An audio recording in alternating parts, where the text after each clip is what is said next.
Well, my job wasn't to recruit. My job was to manage all salesmen within those churches to get them to sell more books for Bridge. And I was very good at it. I did quite a lot of sales. I mean, millions of dollars for those 2 years. And they did not want me to leave.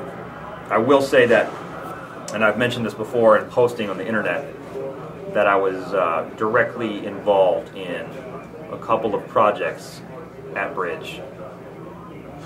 One specific one was during the release of I, Pedrito, which was a short story L. Ron Hubbard wrote, a fiction story that was finished by, I think, Dave Wolverton or Kevin J. Anderson, one of those two science fiction writers, non-Scientologist writers that finished the book.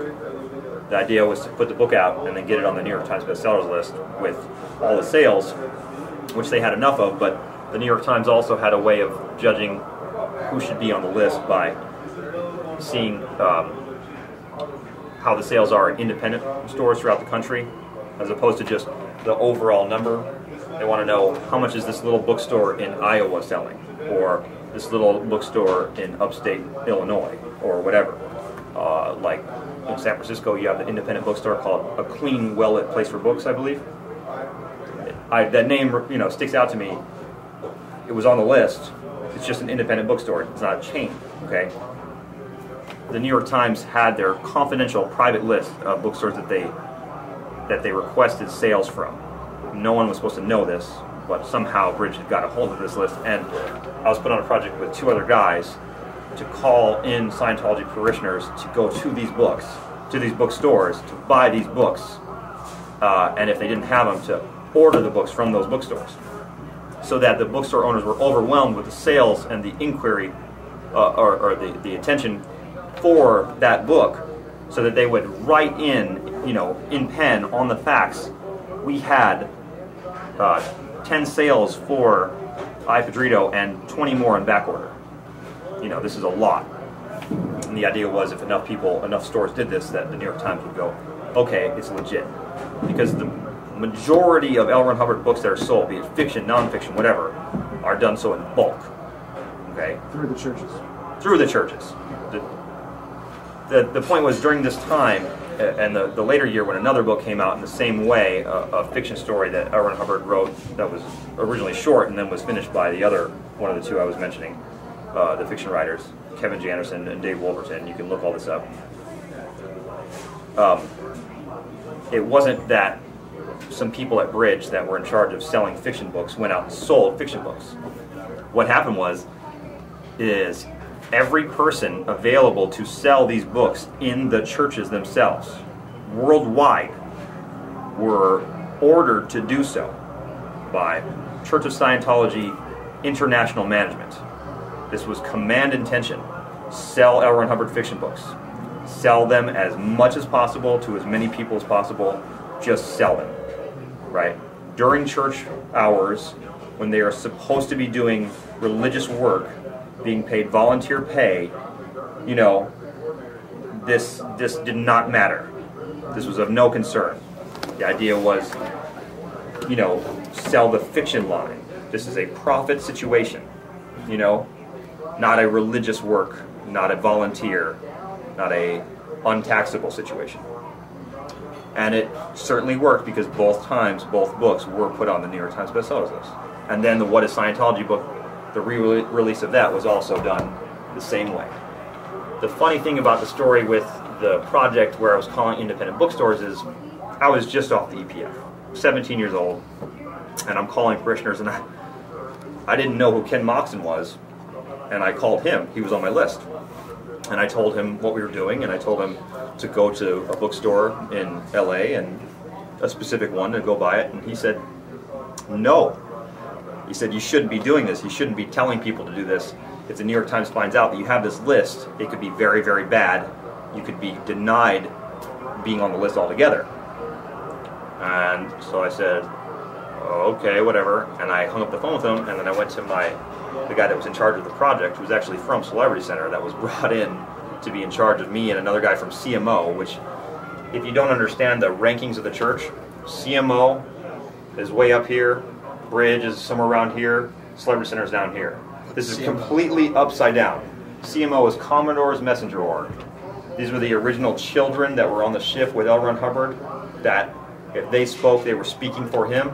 So they have a very, the idea of their authority is very, very much so direct from. That's how yes, that's from how on he high. relayed his orders. That's how he relayed his orders, Yeah. with his kids. So you had a guy from Celebrity Center now on a project that was in charge of someone from Bridge and someone from CMO, which tells you one thing. This wasn't anyone's harebrained idea at a low level. This was a management intention, command intention. This was a very, very important project. I don't know who assigned it, but it had to come from on high in order for it to happen like this. Now, Ken Moxon was not put in the loop until I told him this was happening. I didn't know he was a lawyer. I'd never met him before or since that. But the guy, his name was Greg, the guy who was in charge of the project, I told him what Ken said, and he said, no, call him back. Tell him it's okay. These are our orders, and this is exactly what we're supposed to be doing. And I did. I called him back twice, actually, and each time he argued. Apparently, Ken basically had the whole project shut down the next day. He called the right people because he can get an audience with anyone in the church because he's their biggest legal advisor. And the project was shut down. And nothing really came of it. I was just put on post pretty much the next day. But it happened, and it was happening. And you have to understand that any time that these books have been put on the New York Times bestsellers list, it's been done in a specific way so that it can appear to be a natural thing. It's not a natural thing. If a book by L. Ron Hubbard, a new book by L. Ron Hubbard came out and was just put onto the bookstores, onto the shelves of the bookstores at Barnes & Noble, and that's the only way you could get the book, and no one called you at home, and no one came to your home to get you to buy them, the sales figures for these books would be horrible, dismal. I mean, just terrible, because the only way these books are sold in the quantity that they're sold is with high pressure sales or hard sell. This is the term used by L. Ron Hubbard, hard sell, which is another way of saying high pressure sales, unrelenting high pressure. Lock you in a room if we have to, surround you with people that are pressuring you all to do the same thing, give us all your money. And this has happened many, many, many, many, many, many times, and this is how the church makes their money. This is how they get the real money, the big money. Not just here's your one Dianetics book. No. You want somebody to buy 1,000 Dianetics books and put them in libraries or something, or send them to a third world country where they can't afford it or whatever. The idea is that the donation is what gets these sales, gets these numbers. And this is the only way that the Dianetics book or any other L. Ron Hubbard book has sold so much copies. I understand that in 1950, you make a book like Dianetics, and it has a lot of momentum, and a lot of people have bought that book that way. But I don't really believe that since that original book, that an L. Ron Hubbard book has sold so many copies on an organic level, in a natural way, just with people going out and wanting to buy that book. This is enforcement. This is sales enforcement. That was what my job was, and I did it well until I left in 2000.